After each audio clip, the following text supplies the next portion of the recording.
Welcome back. Hope you enjoyed your lunch and your breakout sessions and your little break.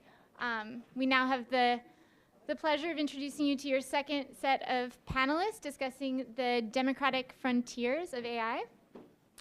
First, we have Zachary Hecht, who currently serves as the policy director to the chair of the New York City Council Oversight and Investigations Unit. He previously served as the legislative director to the chair of the City Council Committee on Technology, playing a key role in the formulation and passage of New York City's algorithmic accountability legislation. Zachary holds a degree in digital anthropology from University College London, where he examined the ways emergent digital technologies impact everyday life and did fieldwork with a community of vegan activists based in London. He's presenting with his colleague, Rashida Richardson, who is a legislative counsel at the New York Civil Liberties Union, the New York affiliate of the ACLU. She leads the New York Civil Liberty Union's privacy, technology, and surveillance work, and also focuses on education issues. Dillon Reisman is an independent contractor, or an independent computer science researcher, and a technical fellow at the AI Now Institute, where he tackles issues of machine learning bias, algorithmic accountability, and 17th century philosophical conlangs. Previously, he collaborated with Princeton's CITP and the Princeton Web Transparency and Accountability Project. His research here is focused on user privacy, data and algorithmic transparency, and the Internet of Things. Nick Monaco is a researcher and computational linguist at the Digital Intelligence Lab at Institute for the Future, where he researches political bots, disinformation, and computational propaganda. He is also a member of ComProp, the Computational Propaganda Research Project at the Oxford Internet Institute. He has researched global online political harassment and state-sponsored harassment, and will soon be publishing a paper on the topic along with the former legal director for Privacy International. And finally, we have Andy Guess, who is an assistant professor of politics and public affairs at Princeton. His research sits at the intersection of political communication, public opinion, and political behavior. He uses a combination of experimental methods, large data sets, machine learning, and innovative measurements to show how people choose, process, spread, and respond to information about politics. And so now I'm just going to hand it over to Zachary. Hi. So Rashida and I are going to be talking about a piece of legislation that the New York City Council passed this past December. And that piece of legislation is something that mandates that the City of New York and that the Mayor of New York and his administration create a task force to examine the usage of automated decision systems by city agencies, by the New York City government. So before I get into the history of the legislation and some of the technical difficulties we came up against and the underlying politics, I want to give a very quick civics lesson about New York City so there's some context here. So New York City has a municipal budget of over $80 billion. To put that in perspective, the next largest cities don't have over $10 billion.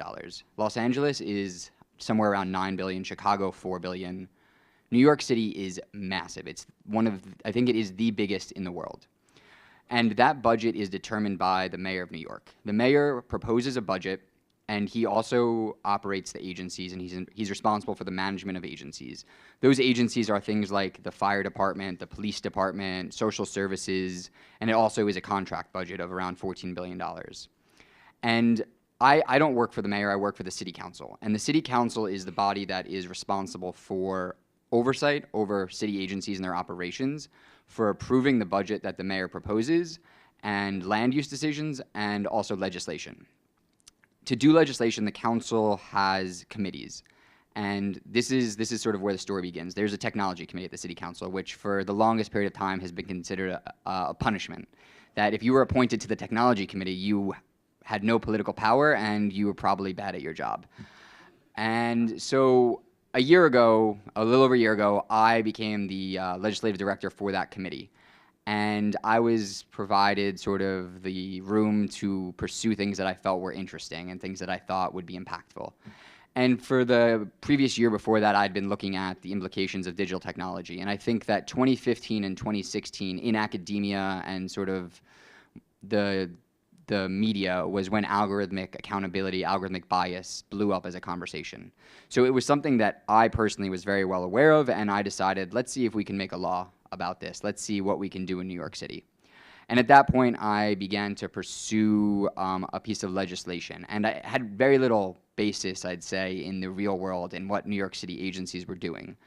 And I drafted a law, and with the help of our legal team. And that law was very, very broad, and it was sort of a kitchen sink approach. Before we introduced it, we found some basis, and we began to sell it internally. And I had to start talking to my boss, who was James Vaca, the chair of the committee, about what that law meant, what the implications were, and I had to kind of explain what algorithmic bias was and how it came into the city and why the law was needed.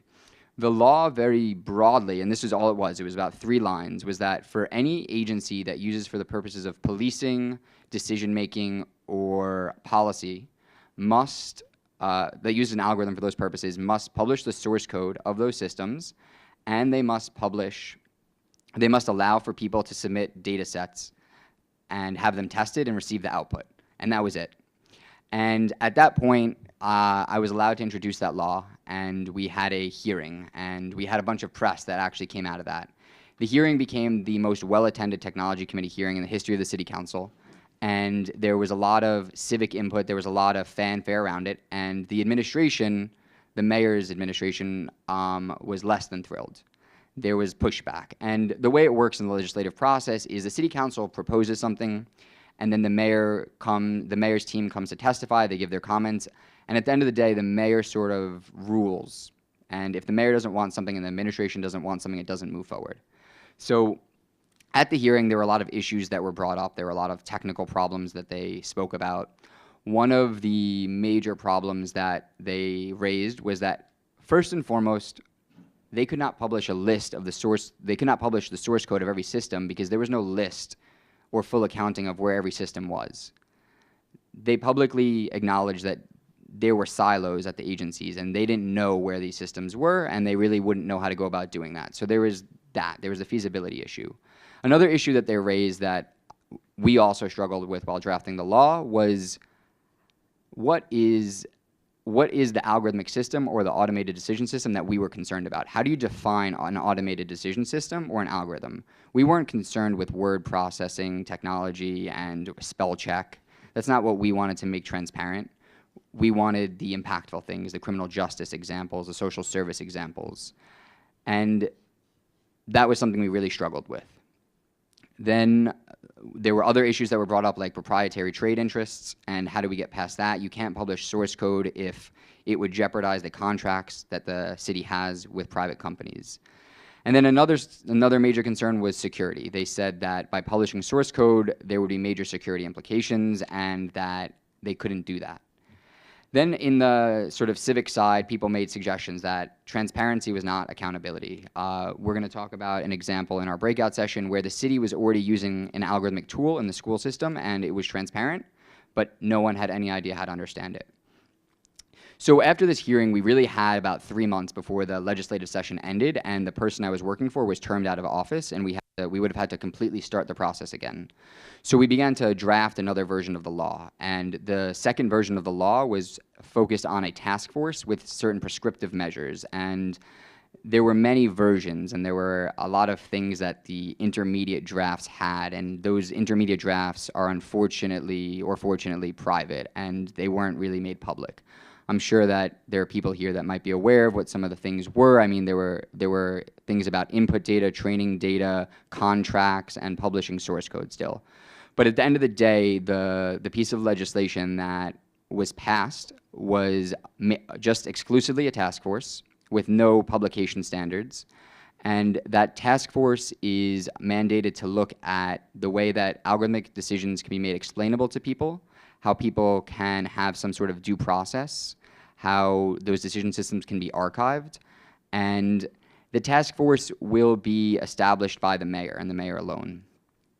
And we think that it will include people from the outside world. There were certain prescriptive measures in there that said there have to be experts in accountability, transparency, and now that law was passed in late December. It was enacted in early January, and then there is a overall 2-year process through which the task force will work, and we think that the membership on the task force will be announced within the next couple of weeks or the next month, and it has to be announced within the next 2 months.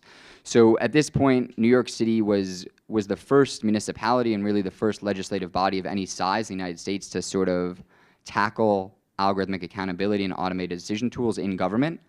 And we started out at a very broad level, and I'd say what was fairly ambitious, and now we're on a wayfinding mission. And what comes out of it could either be very impactful, or it could be late, or it could not be impactful. It could not have much information. So that's where we're at now, and Rashida's going to give a little bit more context. Hi.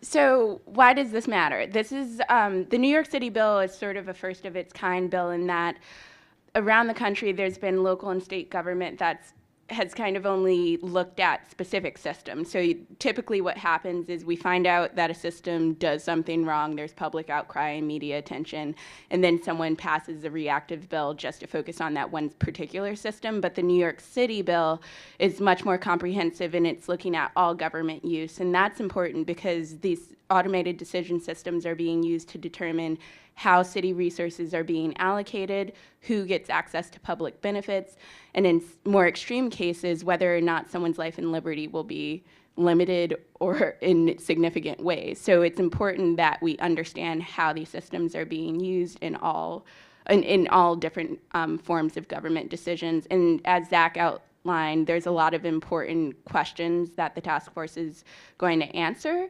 And so to give some context to what we're going to do in our breakout session, because there's a lot of big questions that come up with this bill, we wanted to focus on one, and specifically the question of, can you have accountability when you do have transparency? So in our breakout session, we're focusing on the New York City high school algorithmic system, in which I won't get into detail now, actually, just for the sake of time, but it's a good example in that we know what factors are considered, yet it's still resulting in disparate outputs. So you still have highly segregated high schools in New York City. You still have families that are high resource that are able to game the system because they have a better understanding of how the inputs and factors are weighed. So there's a lot of sort of broader questions and ethical questions, which is why we are here, that we want to grapple with just using a finite case study to understand, is there a solution to sort of balance these concerns? And I'll stop there. Great, thank you. Dillon. Hi, everyone. So first, thanks Zach and Rashida for the background, because that saves me a lot of effort in talking about any of this. So I'm kind of also talking about the New York City bill. So hi, I'm a technical fellow at AI Now. We do a lot of different types of research. We just spun up last fall. And one of our major research areas is in law and policy. So specifically responding to things like the New York City Task Force is very important for us because it's in our backyard. And also, it's kind of the only conversation of its kind happening in the United States right now. Obviously, there's a lot going on in the European Union with GDPR, but as an American, that's really hard for me to understand. And I'm pretty convinced that no one really understands it. But anyway, I probably upset some people there. But anyway, missing from the New York City conversation, there was a lot of media after the task force was announced and kind of saying, yes, there are a lot of systems out there that need accountability. But one thing that was missing so far was an actual proposal. How do you actually do this? There's a lot of different sort of computer science and social science literature on how you can actually audit systems. So for instance, there was a report on, Rashida mentioned the New York City school choice. There have been reports written about that.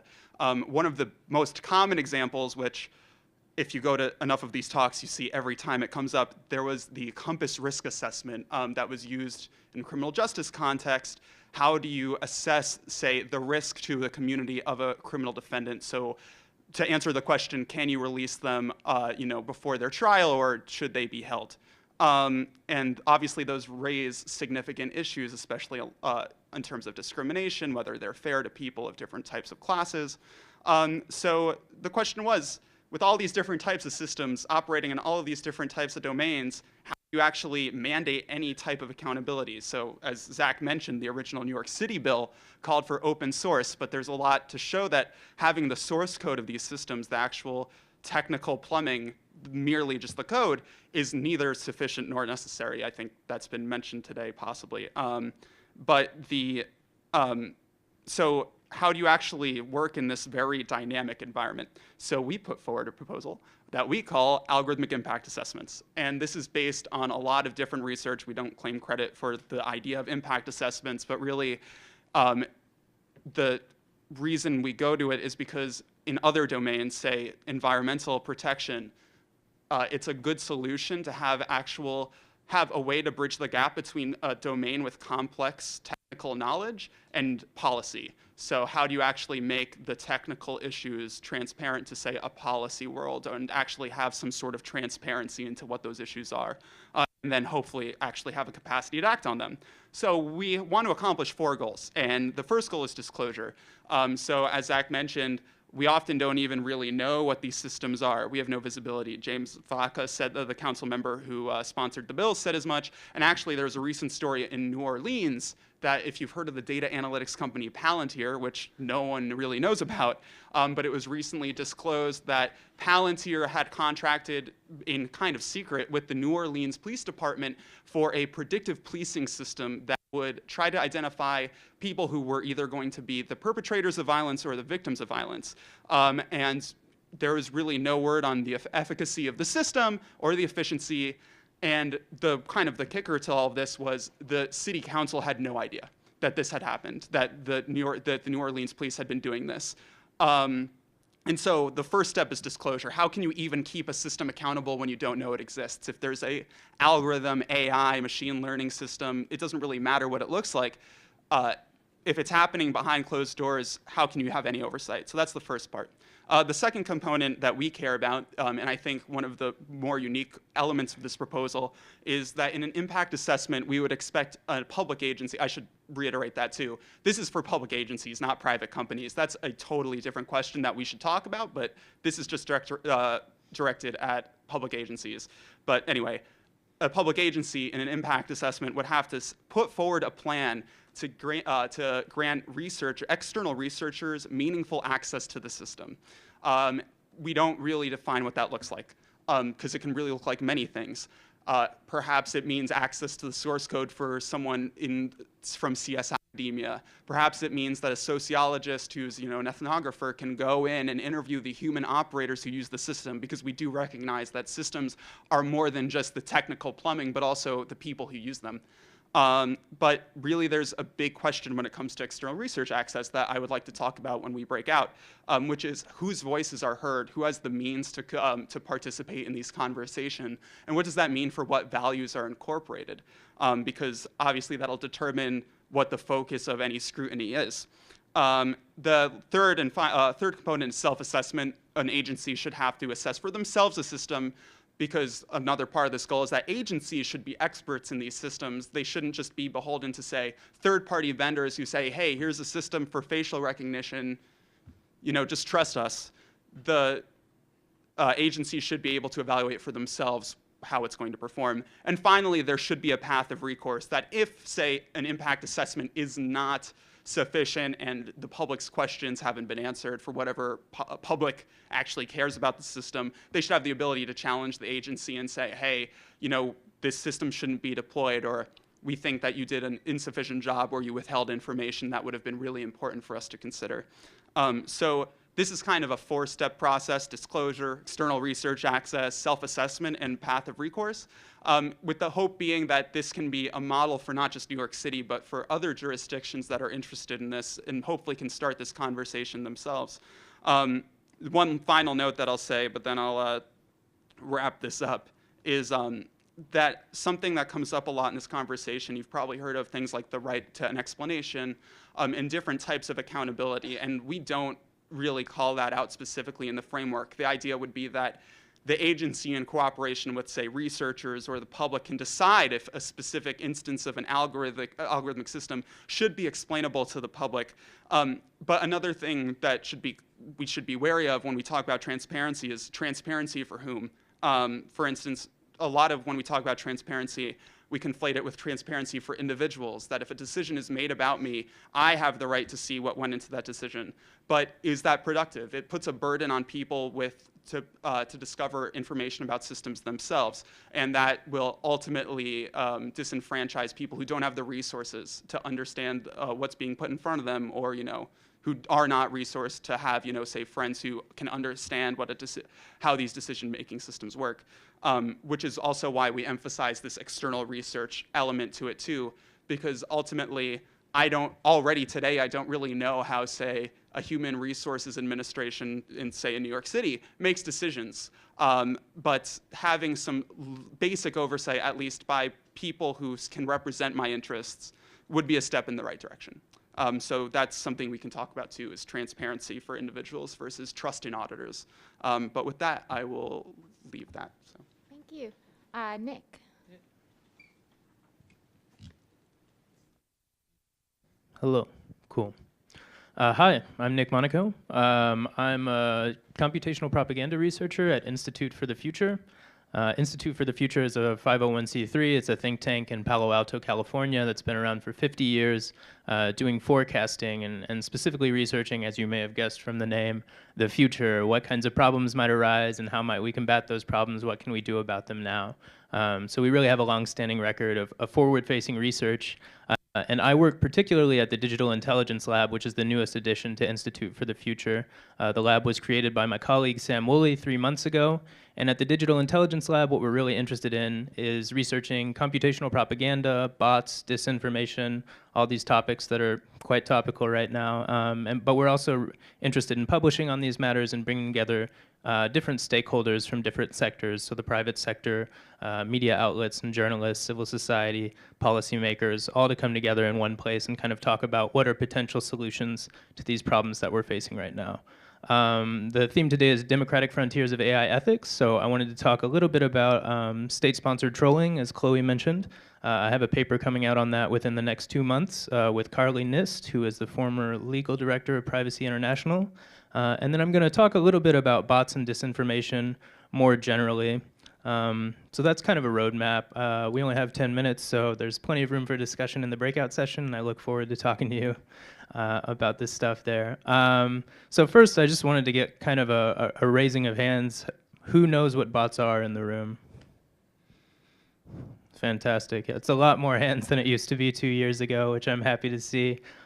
Just to make sure we're all on the same page, since I'm going to be talking about bots the entire conversation, today I'm going to be talking mainly about political bots, which are code that control profile accounts on social media, which are deployed to effect a political goal. So the goal here is really political manipulation, political persuasion, and the deployment of computational propaganda. A colleague of mine, Tim Huang, who I think a lot of people in the room probably know, also has used the term weaponized cognitive social science, which, although it is a mouthful, describes the phenomenon quite well. This really is a social phenomenon as well as a technological phenomenon. So that's something that's important to keep in mind. So first, as quickly as possible, I want to talk about state-sponsored trolling. And again, I'm putting out a paper within the next 2 months on this, and I'm happy to send the link to Chloé and Ben to forward on to all of you if you're interested. Basically, we define state-sponsored trolling as the use of targeted state-sponsored online hate and harassment campaigns leveraged to silence and intimidate individuals. And there's kind of an ambiguity with the word trolling when people talk about it generally. There's trolling in the sense of propaganda, cyber scouts or cyber militias that are promoting pro-government narratives, but maybe not attacking individuals. And then there's another meaning, which is vitriolic, malicious targeting of individuals. And when I'm talking about state-sponsored trolling, I'm mainly referring to the latter, although pro-government propaganda is obviously a part of it as well. And in many cases, this combines a lot of familiar problems that we're dealing with right now. So hacking, unlawful spying, and disinformation all rolled into one to affect a very targeted, very precise, and vitriolic hate campaign at an individual or perceived opposition elements of society. Our paper is exploring quite a few countries, 6 to 7 countries. So Azerbaijan, Bahrain, Ecuador, the Philippines, Turkey, and Venezuela are all on the list. The phenomenon is going on worldwide. It's happening in many different countries, many different polities. So it's not just exclusively happening in democracies or autocracies. So that's a key takeaway point. And it's happening in more countries than we explore in the paper, but we were constrained by length, and we're trying to cut down right now. So unfortunately, we couldn't include Mexico or Vietnam or a lot of places where there are signs of this kind of thing happening. Despite the diversity of places where this is taking place, there are a lot of common salient patterns that emerge.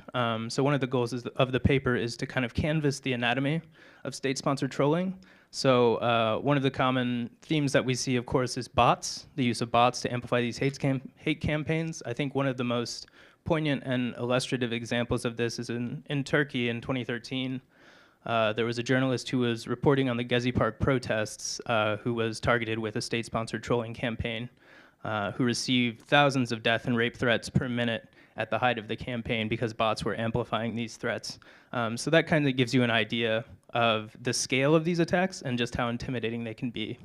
Memes, cartoons, disfigured and doctored images are obviously quite prominent and really more troubling than they sound when you hear cartoons. And there's a similar profile of targets, of course, what are perceived of as opposition elements. So journalists, I'd say, are in the top spot, activists, human rights defenders, but also sometimes even private businessmen and academics. And unfortunately, in most cases, the targets are women as well. So there's a heavy element of misogyny and sexism, and death and rape threats are very, very prominent. There's also the weaponization of state surveillance systems and the role of black PR firms. And a lot of these are based in the West, like Olton, Corvus, RacePoint, BTP Advisors. And I'm happy to dig a little bit more into that in the breakout session. Basically, PR firms are hired to not only lobby on behalf of human rights abusing countries, but also to spread libelous news stories, fake blog posts, in one case even invent a fake journalistic personality to smear targets of these state-sponsored trolling campaigns. So I think that's a big question for the future and something that's important to talk about. In second place, I just wanted to move on to bots and disinformation more generally. I know you've all probably heard of bots, just given the era we're living in right now since 2016. But one thing that I do want to put as a take-home point is that this really is not a new phenomenon. I'd say since the late 2000s and maybe early 2010s, there's been like a small cabal of academics who have sort of been preaching the dark gospel about social media potentially having harmful effects for democracy and liberal democracy.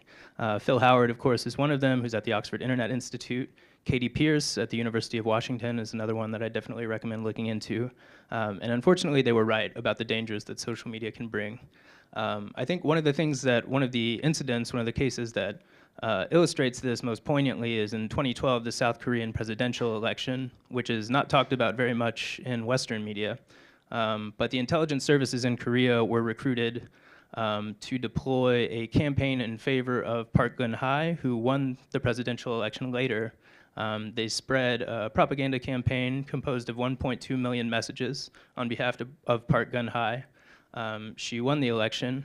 These messages were either promoting her or smearing her opponents as North Korean sympathizers, among other things, and generally defaming them and using slander against them. Park Geun-hye won the election by just over 1 million votes, which in Korea is really nothing at all. So I think that's quite an impressive case that doesn't get talked about a lot. But we've also seen a lot of cases of electioneering apparatuses that are for presidential candidates that promote this candidate, slander opponents, and then turn into incumbent government trolling and propaganda apparatuses. And this has happened in a lot of countries, in Mexico with Peña bots in 2012.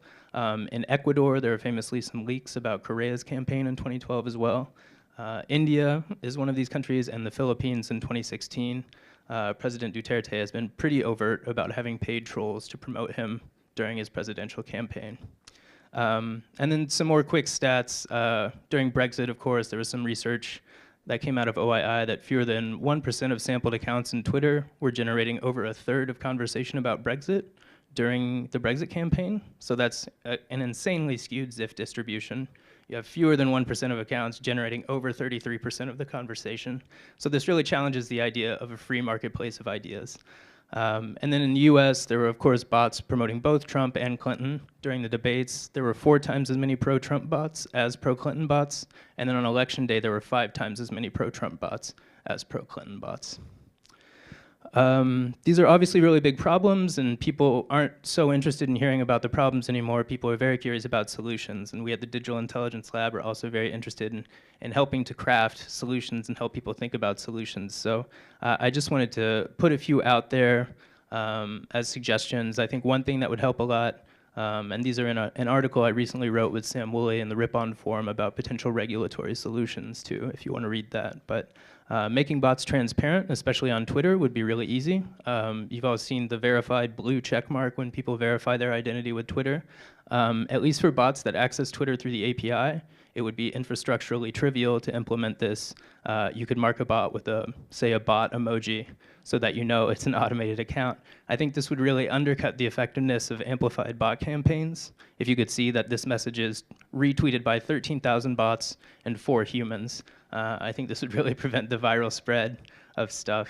And also, we'd avoid heavy-handed regulation in doing this. I know I'm running out of time, so I think the last point I wanted to drive home is regulating the uses of the tools, but not the tools themselves, is a smart idea if we're going to move into public regulation. What I specifically mean by that is if we have a blanket ban on bots in policy, that basically destroys the internet as we know it today. Google uses bots to index websites. Wikipedia uses bots to work how it works. Bots do a lot of good things as well. There are also creative and good and benign bots that exist in the online sphere. So a blanket ban will do much more harm than good. It'll definitely be a Pyrrhic victory.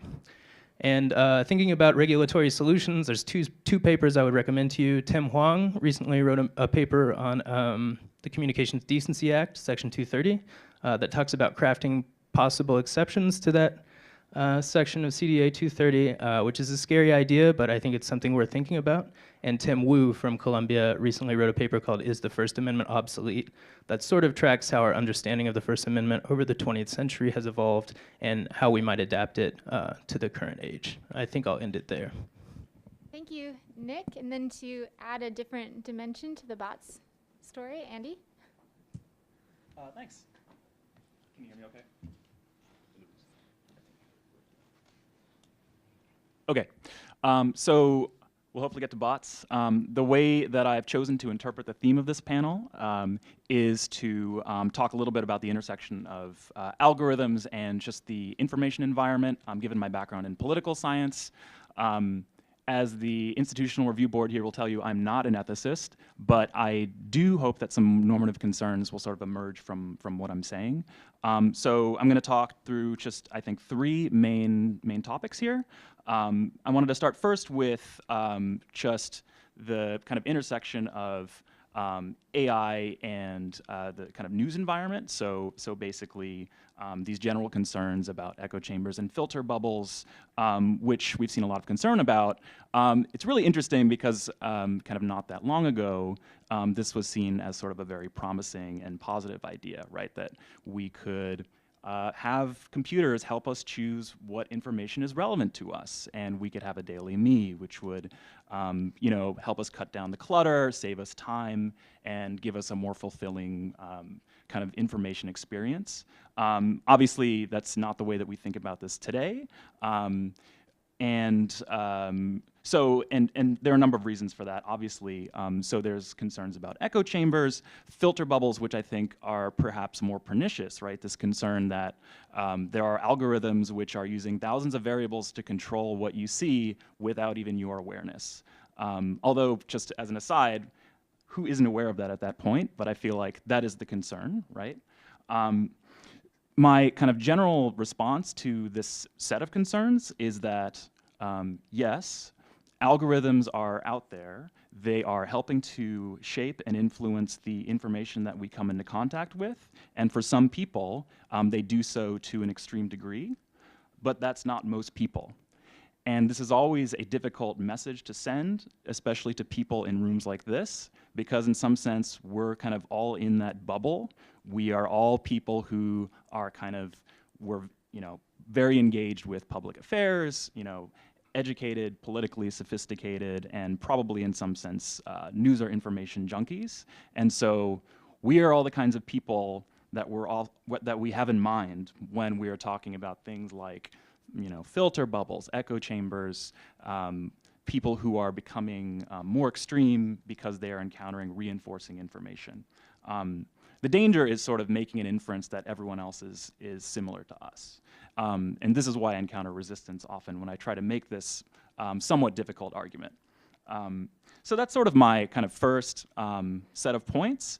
I think this dovetails into the kind of more recent concern, which is that echo chambers are creating kind of different factual worlds, which facilitate the spread of misinformation and, in some cases, disinformation.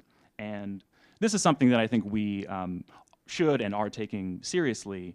And again, I sort of want to add a couple of points that I think are often left out of the discussion in groups like this, which is that a lot of this is being driven by larger macro political trends. As the kind of token political science person on the panel, right, I want to point out that often this is being driven by political elites who have incentives to spread misinformation for various reasons. People, of course, are inherently susceptible to reinforcing information, and bots can often be seen as a symptom of democratic dysfunction rather than perhaps a cause of it. So this is sort of a plea to kind of keep the political kind of context in mind when working through these issues about kind of algorithms, bots, and kind of information echo chambers. I think one potential takeaway of what I'm saying is that AI could be, in addition to maybe part of the problem, could be part of the solution, right?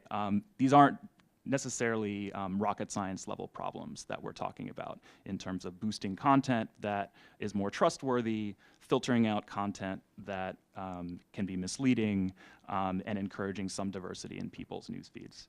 And if I have time, so I had a few points I wanted to make about bots. There's a lot of talk about bots and spreading misinformation. There was a really interesting paper that came out in Science yesterday or 2 days ago, which basically analyzed most false news that has been spread on Twitter since 2006. And so the basic takeaway finding of that really interesting paper is that people were much more likely to retweet false information than true information, and the false news spread much faster than the real news. So that's a really interesting and I think depressing finding. The other thing that's worth pointing out is that, yeah, there are a lot of bots in the data, but the bots were just as likely to retweet the true stuff as the false stuff, which raises a lot of, I'm not sure I know what's going on there, but it is interesting to point out that the big story here seems to be that people have these kinds, are being misled. People are susceptible to information that is novel, might be exaggerated or false, and sort of reinforces their predispositions. But it's not clear that this is really about algorithms as opposed to just people being in networks of like-minded others and following news sources that sort of tell them what they want to hear. Again, this is just kind of a plea to keep things in context. If the solution does involve some measure of kind of AI to kind of counteract some of the tendencies that we're seeing, then there is a risk in seeing kind of bots and algorithms as this sort of bogeyman that can kind of sway the mass public into believing anything, which I think is something that we don't have a lot of evidence for. Thank you. Thank you to all the panelists. We're going to open up to a general Q&A, so you can ask questions directly to one of the panelists or to the panel as a whole. It looks like we already have some, so Jean's going to grab you.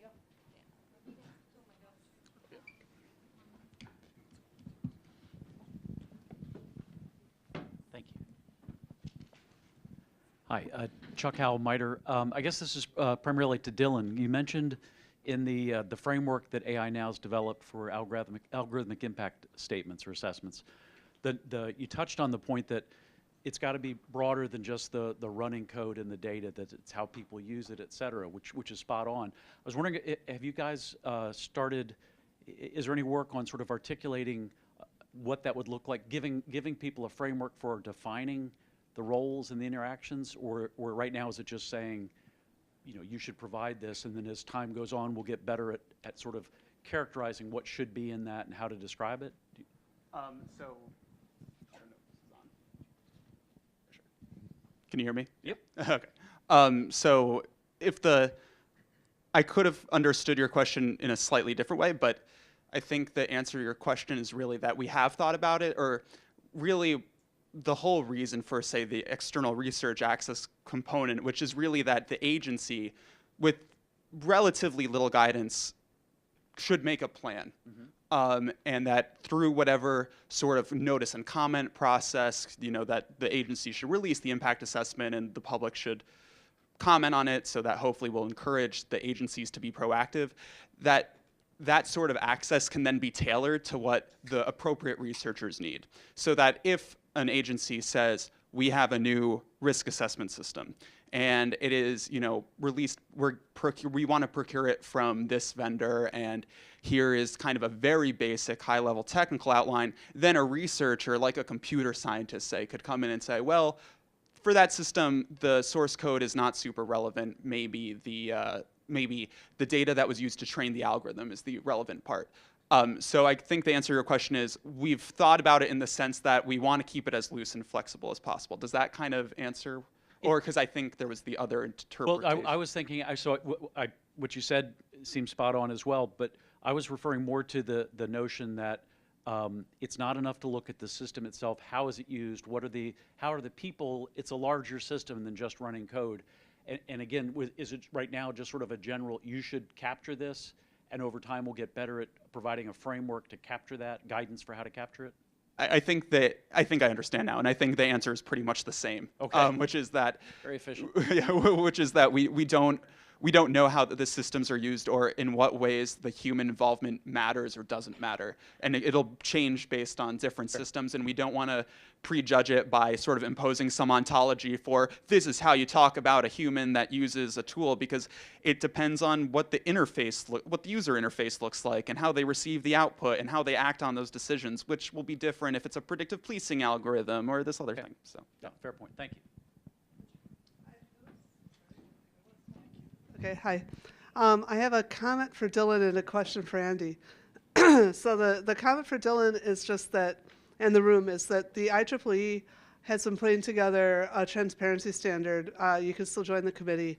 By their definition, transparency has to be apparent. You have to actually understand it. So yes, you're right, the open source is neither necessary nor sufficient to transparency. And also they've already defined, I think, 5 now different communities to whom you would be transparent, because a parent is different both depending on who you are, what your background is, and what you need to do. So for example, the users, the developers, the legal accountability, those are each different kinds of transparency that systems have to be able to support. So I encourage you to look at that and to maybe join the effort and make sure that they do the right thing. And briefly to everybody, with respect to government policy, having professional organizations putting these kinds of standards through and then nation states enforce them is one way to solve the problem of expertise getting it communicated. And that's an aside. Andy, this is honestly a question. I haven't read the science thing yet, but I thought it was sort of something that we knew, that if you've got one job and your job is to go viral, we still don't understand how you do that, but that's easier than going viral and telling the truth, right? So is this really a big new thing? So your question is basically, if something isn't true, it's probably almost by definition going to be novel because it's not constrained by the truth? No.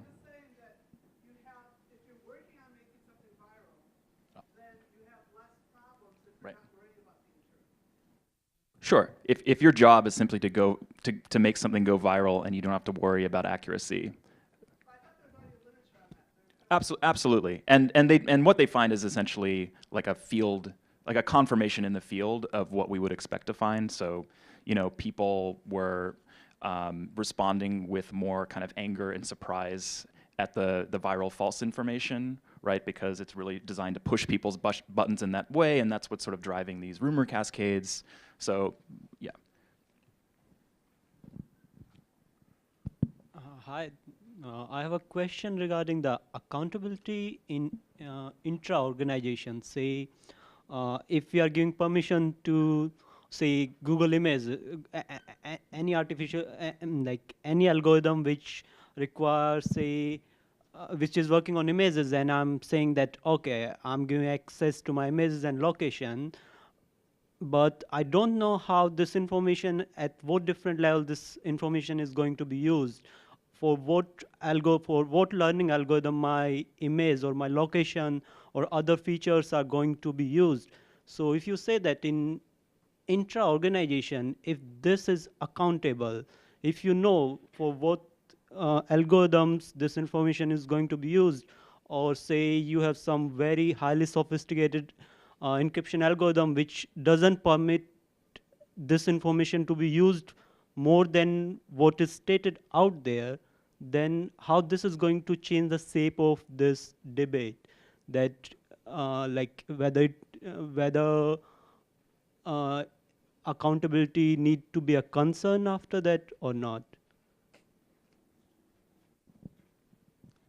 So just to reiterate, just to make sure I understand, are you talking about without, if there's a lack of awareness of where, like if there's data and we don't know how it's being used, how do we kind of maintain sort of, how do we achieve anything like accountability?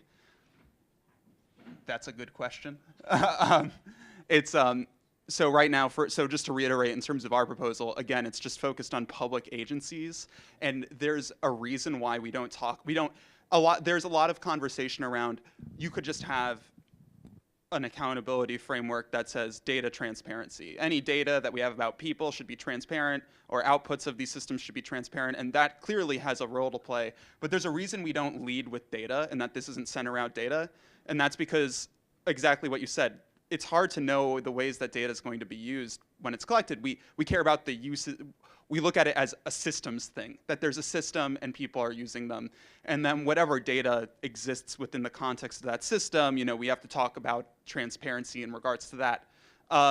So I don't think this is a satisfying answer to your question, but that's a good question. When you have data, how do you keep it, you know, any system built off of it accountable?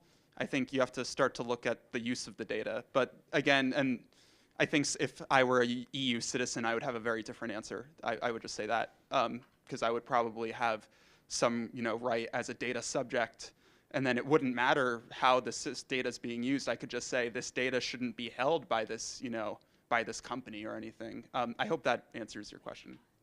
I'll also add that it's hard to answer that question because it's sort of the secondary piece in that we often don't know if these systems exist or where they're located, so it's hard to get to questions about how the data that the systems are using and the problems inherent in that if you aren't even aware of the system in the first place. And that's a larger, I think that's the broader issue, and Zach highlighted some of that in explaining why the New York City bill came about, is that there's lots of loopholes in process that make it very difficult for both the public and outside researchers to understand what is being used to then get to the underlying deeper questions.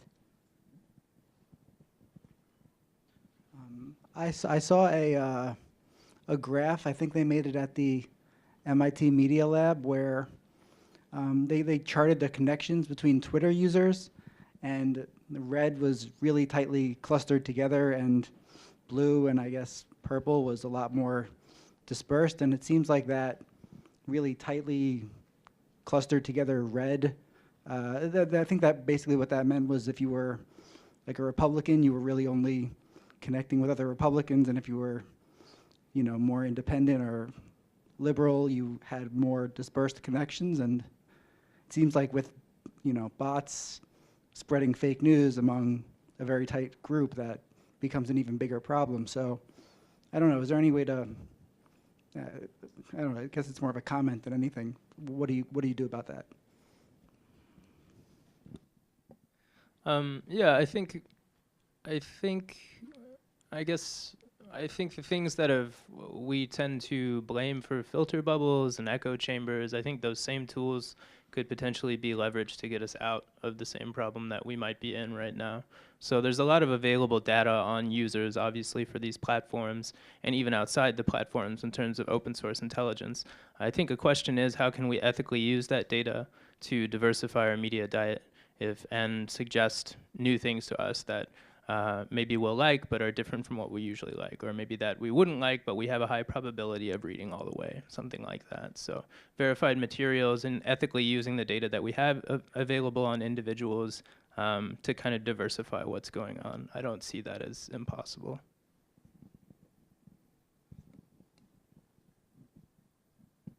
Any other questions? So I have a question for the panel. So to the extent that democratic governments are either partnering with private corporations or cannot help but being affected by what private corporations do, to what extent do government agents, to what extent do they have a responsibility, I guess, to impact on corporate decision making, private corporate decision making, if any, I guess. I mean, I would say that they have a major responsibility. I mean, I bring up the numbers of what the municipal budget is in New York City, not to say how large it is, but to say that I think they have some power over the contracts they enter into. I mean, the contract budget is $14 billion a year. While that's not all spent on the procurement of technology services, they still have major power. And there was a bit of a dialogue while the legislation was being negotiated that if we have these strict requirements around source code, audit trails, input data, that we would fail to find systems to procure, that all of a sudden companies would stop doing business with New York. I took a different opinion. I would have held out that there would be companies that would do business with us because we had money and they would do business as we set forth. So I felt that we had a major obligation, and that could still play out as the task force goes on. But I don't think that we can simply just defer to businesses to push the way forward, that we have to prod and also legislate in that area. Anyone else? Melissa. Yeah, thank you very much. I had a question for Rashida. I wanted to pick up on the point you made about can you have accountability when you have transparency, and the example you gave also suggested you might have trouble having fairness when you have transparency, because if the source is open and you know what factors are being considered, then people can change, those factors, as you said, to game the system. So I wondered, I wonder if you could say more about the tension between transparency and justice, in a sense, in this example. Yeah, so I usually do like to make the point that I think one of the inherent problems and challenges when we're trying to think about algorithmic accountability is that we don't have a universal definition for fairness. And that makes it hard to then create forms of accountability, knowing that there's so much variance in how we all define fairness. And I think what's a very US-centric issue is that what I think most people assume fairness is also sometimes in contradiction with how our civil rights laws are laid out. So if you have a system that has disproportionate outputs for, let's say, Black people, you can't then adjust the system and say, well, we're going to give extra credit to Black people to adjust for what we know is a problem, because that violates our equal protection laws. So I think that's definitely a challenge in all of this, is how do you incorporate fairness, and how do you then do it when you know that it's in conflict with some of our legal principles or just how our laws function? And that's a question we can talk about in our breakout session, but it's a question that's out there. There's no right answer, but it's definitely something that needs to be parsed out. I have a quick answer for the New York panel. So you were talking about releasing open source as one of the criterias, and you were explaining how that didn't work. I was wondering how does your efforts relate to something like 18F, which is this government agency that is tasked with developing open source software for all federal administrations? Was there ever a talk of doing something locally at the New York level, for instance, to have a dedicated contractor whose output would all be part of the public domain? So we had no conversations with 18F at all, but predating this legislation, there were individuals within government that were pushing for open source and for open source standards for all government procurement. those conversations didn't get very far, and it could be because they made security claims or vested interest there were vested interests in that area. But we didn't want to mandate open source procurement, but we wanted some level of transparency there. And I mean, I know that other countries or other cities in Europe have been doing that, but I don't see the mandatory open source moving forward in New York just due to the very nature of, I'd say, the political environment. Great. Thank you so much to all of our panelists for this very interesting discussion.